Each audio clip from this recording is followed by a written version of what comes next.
Bem-vindos ao 6º episódio do podcast Impulsos da Biogen, um podcast focado no doente com esclerose múltipla. A esclerose múltipla é uma doença crónica, autoimune, inflamatória e degenerativa do sistema nervoso central. Surge frequentemente em adultos jovens e afeta mais mulheres do que homens. O papel do cuidador e das associações de doentes na esclerose múltipla é o tema deste episódio. E para nos falar disso, temos connosco a enfermeira Madalena Lourenço, do Hospital de Faro, Centro Hospitalar Universitário do Algarve, e o vice-presidente da Sociedade Portuguesa de Esclerose Múltipla e presidente da RD Portugal, União das Associações de Doenças Raras de Portugal, o Paulo Gonçalves, a quem agradeço desde já a participação neste podcast. Também assim, Madalena, muito obrigada. A esclerose múltipla é uma doença crónica e, dependendo do tipo de esclerose múltipla, os sintomas podem aparecer e desaparecer, ou então irem agravando ao longo do tempo. E a primeira questão que eu tenho tem precisamente a ver com isso. Tratando-se de uma doença crónica, que vai ter uma relação com o doente de muitos anos, não é? E como já disse, tem altos e baixos, pode aparecer, pode desaparecer. Eu acredito que no momento do diagnóstico a pessoa pode achar que não existe assim um impacto tão grande na sua vida.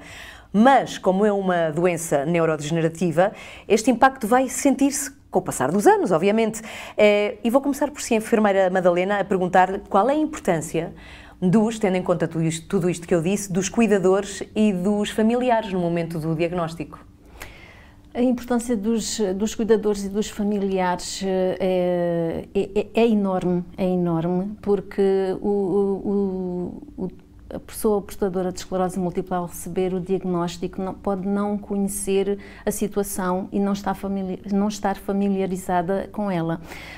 Portanto, e pode não considerar ser importante a presença de familiares, mas sim, é muito importante. Dependendo da situação, pode-se tratar de uma criança, pode-se tratar de um adolescente, pode-se tratar de um adulto jovem a receber o diagnóstico. E a presença de familiares pode ser crucial no futuro, porque pode vir, no momento a pessoa pode não depender de terceiros, mas com o decorrer do tempo, com as oscilações da doença, pode vir a precisar dos familiares. Os familiares, para conseguirem contribuir e ajudar a pessoa, portanto, devem conhecer a situação e por isso é muito importante a presença deles no momento do diagnóstico.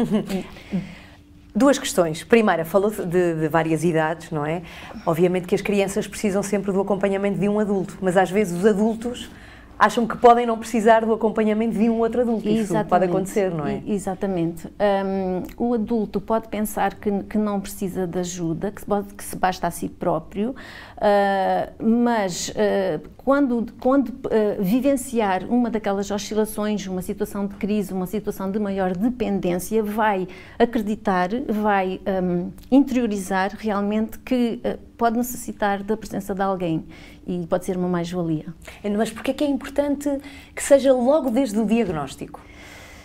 É quando a pessoa acha que não vai ter assim tanto impacto, porque é que é preciso logo ter alguém que nos acompanhe nesta situação? O impacto pode ser muito grande. Se a pessoa estiver sozinha, pode ser muito mais difícil de suportar a notícia.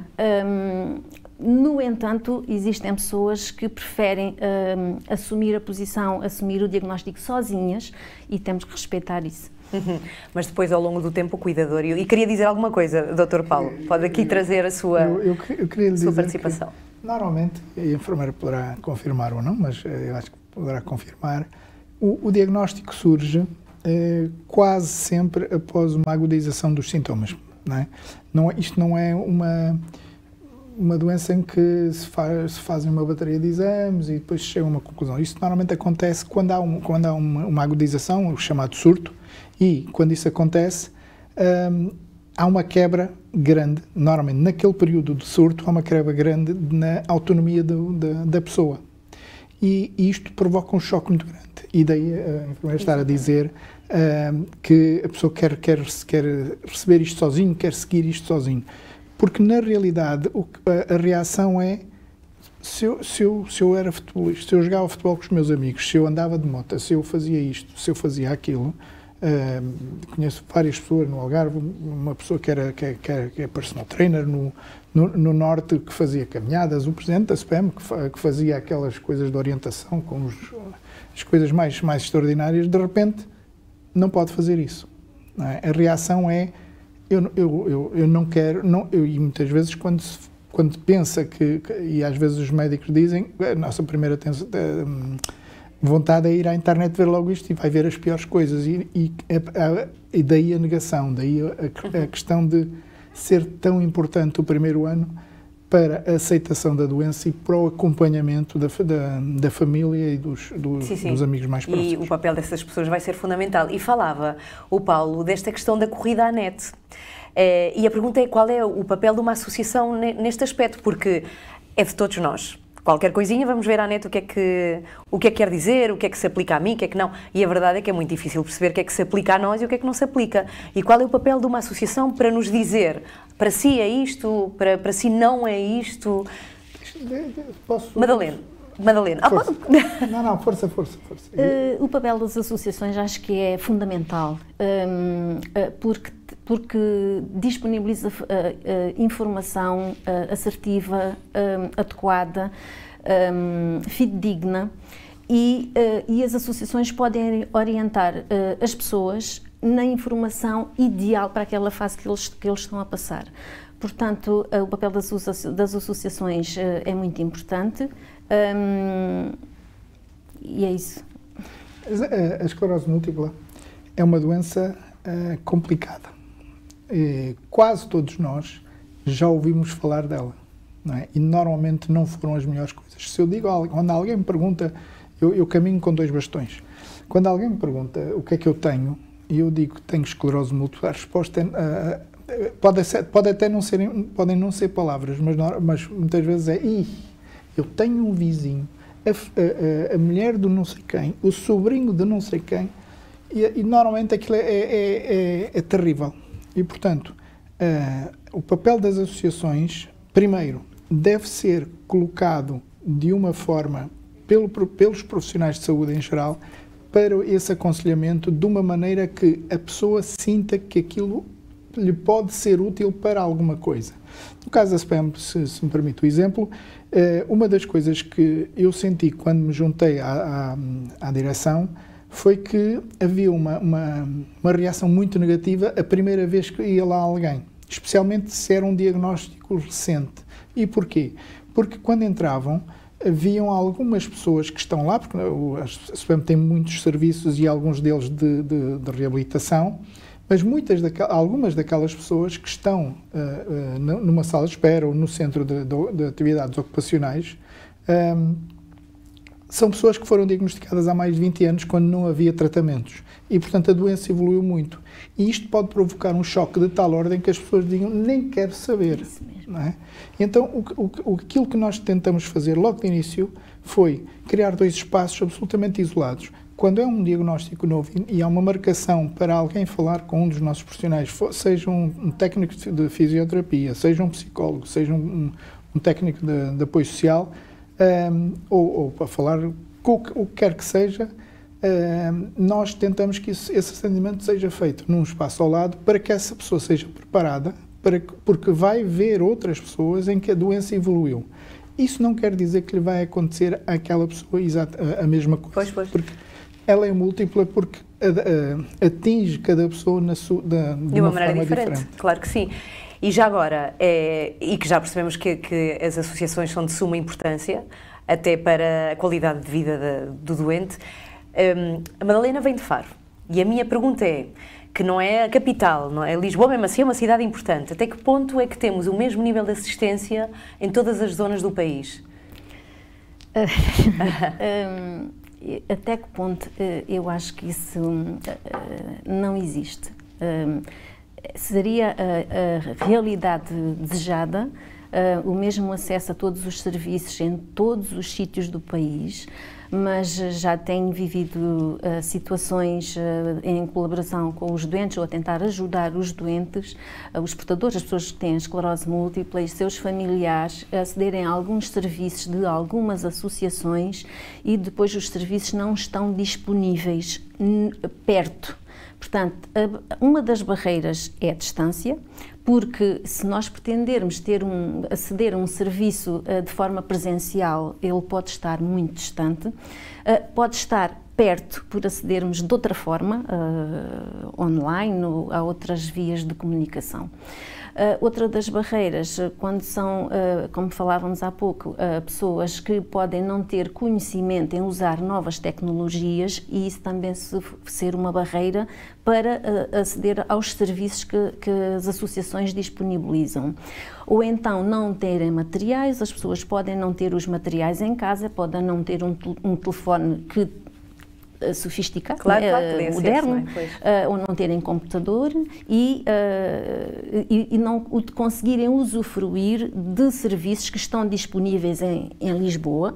Podem usufruir de alguns serviços que estão disponíveis em Faro, mas existem outro leque de serviços disponíveis em Lisboa que eles não conseguem aceder a todos. Eu diria que a situação desejada era todos os serviços disponíveis para todas as pessoas, todos os cuidadores, todos os familiares, todas as pessoas que pretendessem ou que necessitassem dessas respostas, mas a minha experiência diz-me que isso não é possível. Temos um país dispar, não é, nesse aspecto? Penso que sim. O acesso é um problema a nível nacional, em quase tudo. E o ponto que focou é extraordinariamente importante. Deixe-me dar-lhe um exemplo. Quando eu me juntei à SPAM, eu quando digo isto, eu só comecei a conhecer este mundo das associações de doentes em 2019, ou final de 2018. E, portanto, não sou não tenho grande história. Mas uma das coisas que eu me apercebi, no verão de 2019, ainda não havia pandemia, nem se imaginava, eu percebi que havia um problema com a entrega dos medicamentos crónicos às pessoas com esclerose múltipla, e depois percebi que não era exclusivo da esclerose múltipla. Mas uma das coisas que nós tentamos fazer foi perceber por que razão é que os doentes tinham que ir ao hospital buscar a sua medicação mensalmente. E a resposta que eu tive foi: é sim porque sim. E eu não gosto das respostas do é sim porque sim. E, portanto, tentamos perceber como é que se podia mudar. Pode parecer estranho, mas havia hospitais, e há um em particular que eu conheci depois em detalhe, no centro do país, que tinha um projeto piloto com 10 anos, em que faziam exatamente isto, iam levar os medicamentos a casa. E tentei perceber os números daquilo, e começamos a trabalhar nesse modelo para tentar explicar depois a quem toma decisões políticas de que era possível fazer esta mudança para as pessoas poderem ter mais qualidade de vida e poderem ter os mesmos serviços no país todo. Disseram que era impossível, e a pandemia vem demonstrar que isso era possível. E tanto foi possível, porque foi possível para as pessoas com esclerose múltipla, como foi depois para muitas outras, graças ao movimento que se criou. E o que se pode dizer é que é possível mudar, porque estamos mesmo à espera que vá surgir a nova legislação. Já temos novo ministro, mas já estava para ser aprovado pela doutora Marta Temido. Esperamos que sim, não é? Esperamos que avance mesmo. Sim. Já estava na mesa da ministra desde o início do ano, para haver uma nova legislação para a medicação, chamada medicação em proximidade. E isso é daquelas coisas que parece simples, mas às vezes demora muito tempo a acontecer. E isso também há no papel a questão dos dispositivos médicos, os materiais de apoio, etc. Está tudo no papel. Mas depois a seguir o chegar lá não é fácil. Claro. Eu conheço uma pessoa em Santiago Cacém que, se não fosse a SPEM, esta pessoa tinha deixado de fazer a medicação, não por vontade própria, mas porque não tinha 18 euros para ir todos os meses ao hospital buscar a medicação. Claro, que depois há as despesas para ir e vir. Este episódio, eu recordo, é dedicado ao cuidador, ao papel do cuidador, a esta pessoa que é fundamental.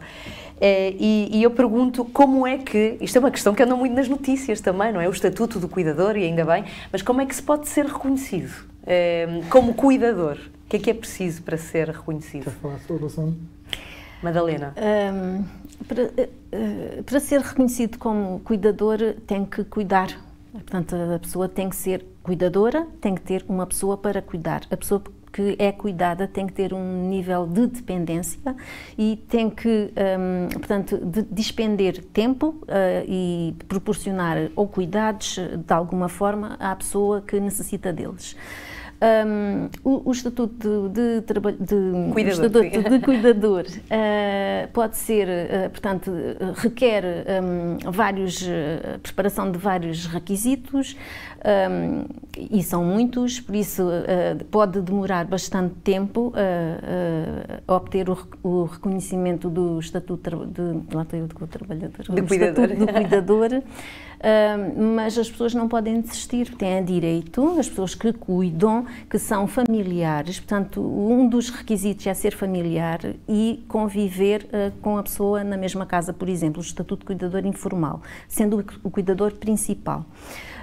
Portanto, mas não desistindo e reunindo os requisitos que são necessários, deve preencher o requerimento e, portanto, através dos serviços de segurança social, há de conseguir o estatuto de cuidador. É que o cuidador também tem uma vida muito, muito complicada, não é? Como é que se cuida do cuidador? Pois.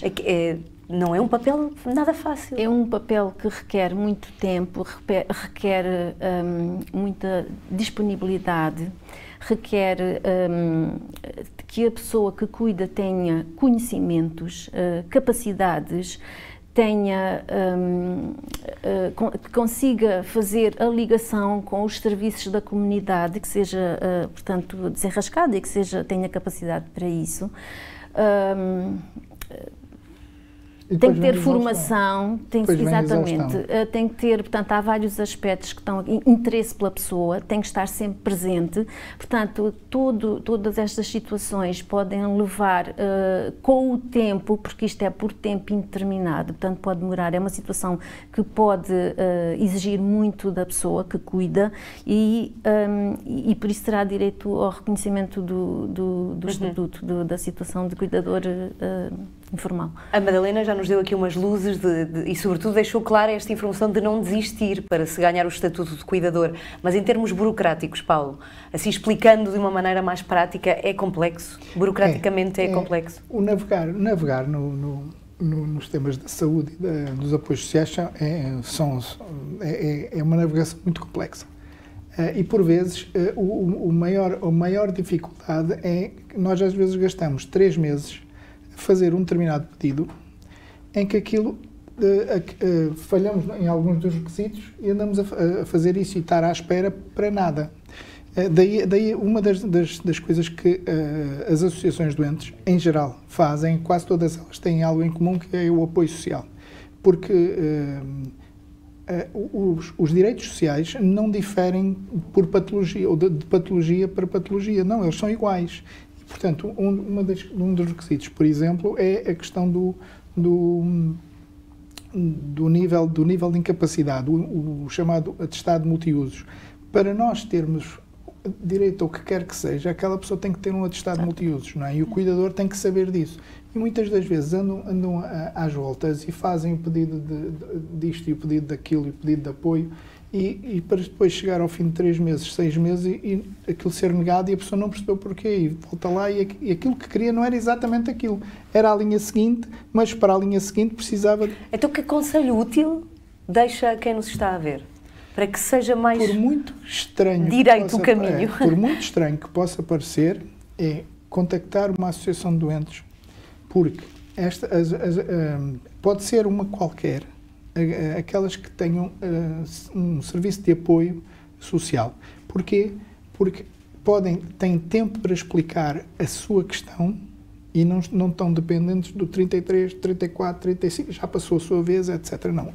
Quando for atendido, aquela pessoa que vai atender vai ter tempo e vai poder explicar a sua situação e vai ter a melhor recomendação para poder pedir aquilo exatamente que quer. Porque, por exemplo, se quiser uma cadeira de rodas, tem que explicar a situação que tem e se se quer vale a pena ou se tem que fazer algum passo prévio. E isso vai significar poupar tempo. Muitas vezes as pessoas ficam com a questão de mas eu não preciso de uma associação de doentes para nada. Eu recordo uma história muito rápida, assim pequenina, que é, eu falei com algumas pessoas no início, quando eu tomei, enfim, comecei a fazer parte da direção, que me diziam que não precisavam da Associação de Doentes para nada. Eu respondi com uma pergunta: tem dinheiro para pagar um café por semana?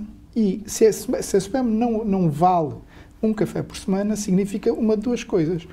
Ou aquela pessoa não tem mesmo dinheiro para pagar um café por semana, não lhe sobra, porque recorda-se da pessoa dos 18 euros por mês.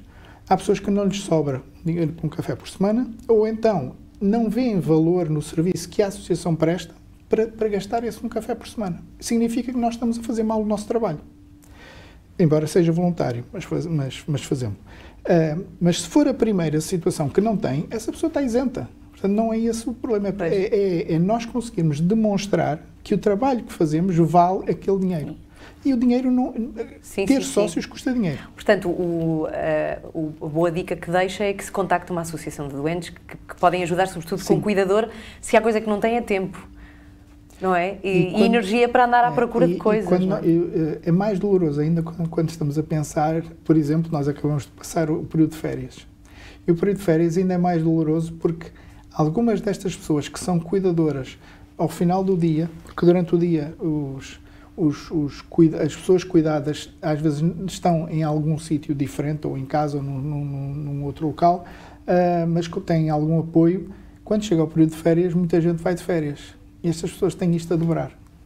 Portanto, deixou de ser 18 horas por dia para passar a ser 24. E este pormenor é um pormenor também muito importante para nós precisarmos de mudar o paradigma de alguma forma. Uma pergunta, e que é muito para si também, porque é o seu caso, mas eu começo pela Madalena, que é: como é que um doente pode fazer parte de uma associação? Isso é simples? Eu penso que é simples, mas primeiro... Ou familiar, se também tiver essa vontade. Eu penso que é simples, é muito simples. Agora, começa pela vontade do doente, da pessoa, do cuidador, do profissional, que querer associar-se a uma associação uma associação de doentes. Portanto, quando eu, enfermeira, começo a falar sobre as associações dos doentes, as reações são distintas. Há pessoas muito interessadas, que eu explico, porque, por exemplo, a SPEM cita-se perto da instituição onde trabalho, portanto eu até explico onde é que fica. A pessoa ou ouve com atenção, ou a pessoa não quer saber. Não quer saber. Portanto, começa a associar-se, tem muito a ver com a vontade de fazer isso. E pode-se fazer logo ali presencialmente, pode-se ser à distância de um telefonema, pode ser à distância de um clique no computador. E porquê que você aconselha? Porquê é que acha que é importante que façam? Por tudo o que dissemos aqui também, não é? Por tudo o que dissemos aqui, porque é um apoio atual, é um apoio que sabe, que tem que estar a par de tudo acerca da patologia, portanto, e que é útil, seja a cuidadores, seja a profissionais, seja a pessoas adultas, crianças, adolescentes jovens, adolescentes mais adultos, portanto, é útil para qualquer pessoa. Portanto, quanto mais associados houverem, mais voluntariados, mais dinâmica terão as associações, mais visibilidade terá o trabalho e a comunidade só lucra com isso. Claro. Portanto, só que é como digo, as pessoas têm que ter vontade, e eu acho que as associações têm um papel muito importante de sensibilizar cada vez mais, mostrar que existem, e têm que fazer isso, investir muito, porque senão as pessoas podem não dar valor ao trabalho que é feito, podem não conhecer, portanto, o trabalho que é feito e não acharem interesse em se associarem. Claro. Portanto, quando se fala nas associações dos doentes, o desconhecido, não querer, portanto, dá uma sensação que a pessoa, ao associar-se, está a tomar como que a associação começa a estar sempre presente na vida, e a pessoa pode não estar interessada nisso. Portanto, aquela cota, a questão do dinheiro, para mim, acho que não é o mais importante. Há o estigma, há o não querer mostrar-se, o não querer ir encontrar pessoas, portanto, com níveis de incapacidade superiores ou com situações de vida piores há pessoa, que ela tem, e portanto as pessoas não querem enfrentar essa realidade, não querem relacionar-se com essa realidade. Outras sim, usufruem dos serviços e pena não haver mais. Que o façam. Que o façam. Paulo, o seu caso aqui ainda por cima é muito ativo na SPEM, não é? Sim, mas curiosamente... Que papel teve na sua vida? Curiosamente, sim. Aquilo que a enfermeira disse aconteceu comigo. Eu fui diagnosticada há mais de 13 anos. Eu fui a primeira vez à SPEM, o choque foi tal que nunca mais lá pus os pés. Voltei a ser convidado no final de 2018 e nessa altura eu já tinha mais do que aceito. Qual é que é aceitado? Qual é que era a questão? Aquilo que a enfermeira disse é absolutamente crítico, que é aquela fase inicial é a fase da negação. Portanto, a pessoa não quer saber nada, não quer ter nada a ver com isso. Portanto, enquanto a pessoa não perceber que valor é que estar associado a uma associação pode ter, por exemplo, utilizando as redes sociais que as associações hoje também têm, ter os grupos de discussão, ter os apoios sociais, ter tudo isso, enquanto a pessoa não der valor, nem sequer perceber. Eu recordo-me perfeitamente que o médico que me diagnosticou ter-me dito: você precisa, tem aqui estas duas folhas, deu-me em papel. Isto aqui é de um grupo científico ao qual eu estou ligado e estou a fazer os trabalhos e tal, e este aqui é de uma associação de doentes e não sei quantos. E eu peguei nas duas e fui para casa, e ele disse: você é lá dos computadores e tal, antes de ir procurar não sei onde, veja primeiro esta informação que está validada. Eu, na realidade, segui o que ele disse, porque ele disse ali 2 ou 3 palavras que fizeram sentido para mim. E, portanto, esta comunicação que é feita ao doente quando é diagnosticado é extremamente importante. Depois, do lado das associações, também tem que haver esta percepção de quem é aquela pessoa e qual é que é o seu contexto, para que se adapte ao contexto da pessoa, para que ela perceba qual é o valor que pode extrair da associação. Porque, por exemplo, nós há 5, 10 anos atrás não tínhamos esta coisa das apps e dos sites, das reuniões por Zoom, à distância, conferências e não sei quantos.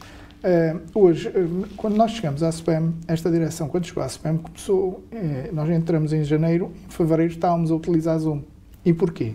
Porque nós tínhamos delegações pelo país fora e não era honestamente, ou não era justo pedir a alguém de Bragança que viesse a Lisboa uma vez por mês para uma reunião de direção de 2 horas. Não era justo estar a pedir pessoas do Algarve, e nós também nem nos passava pela cabeça irmos nós. Portanto, aquilo que dissemos foi: não, Zoom para toda a gente. Mas olha, agradeço imenso terem vindo pessoalmente aqui a este episódio, à Madalena e ao Paulo também. Muitíssimo obrigada pela vossa presença e pelos esclarecimentos, que foram muitos aqui neste episódio. Chegamos assim ao final do 6º episódio do podcast Impulsos da Biogen, no qual falámos sobre o papel do cuidador e das associações de doentes na esclerose múltipla. Mais uma vez, muito obrigada aos convidados, a enfermeira Madalena Lourenço e o Paulo Gonçalves, e a todos os especialistas que estiveram connosco ao longo destes episódios. O seu contributo foi fantástico. Quanto a si que nos ouve, muito obrigada por estar desse lado. Espero que este nosso podcast tenha contribuído para uma melhor compreensão e gestão da esclerose múltipla e que tenha permitido dar mais um passo em direção à superação, capacitação e integração destes doentes. Obrigada.